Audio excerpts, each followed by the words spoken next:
In May 1999, psychedelic explorer Terence McKenna was diagnosed with a brain tumour and given between 3 and 9 months to live. I contacted Terence by email and mentioned that I was making a documentary about shamans of the Amazon and asked if I could meet him and record an interview.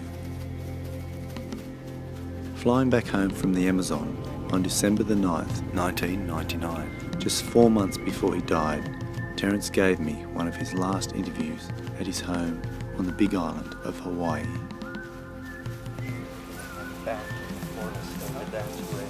It's too bad we don't have more time. Terence had tried many natural therapy cures and had also recently undergone gamma knife surgery to try and remove the tumour. You've been here for a while? Oh, I finished the house about 2.5 years ago and was here about 2.5 years building it, so. Okay. Yeah.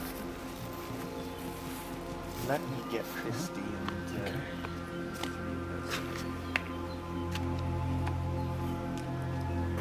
Everyone was hoping for a miracle.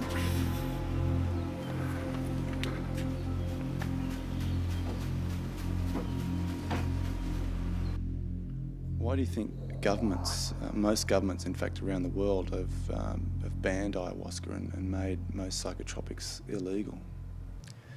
Well, I think a social system is the product of a process of, you could call it social natural selection, that a civilization produces various religious ideas, political ideas. Some survive and some don't. And it's because the social system is applying selective pressure, saying universal medical care for all, we don't need that. Sexual flexibility among teenagers, well, we don't need that. So over time, a social system is built out of what is saved and what is thrown away.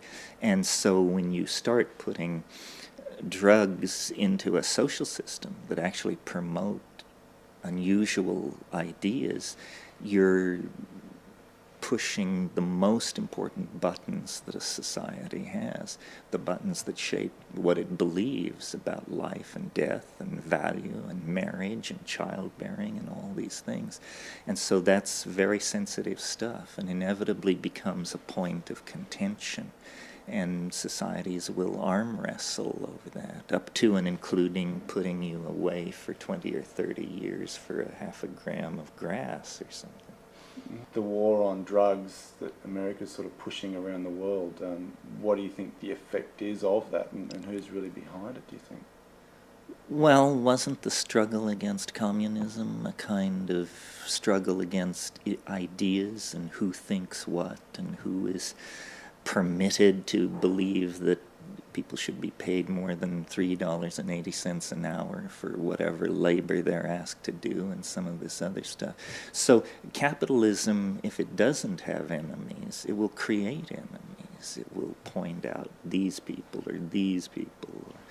And so I think it's a thing like that, that it's a struggle to control the political agenda. And I'm not a Marxist, I don't have much patience with that, but I do think how Marxism has talked about the value of work and worth and the productivity of the masses and all that rhetoric carries right over into the so-called war on drugs, which is really a war against other people's values. It's a continuation of the Holocaust and cultural genocide and all the other efforts made by the phenomenal success of capitalism to shove its agenda down other people's throats.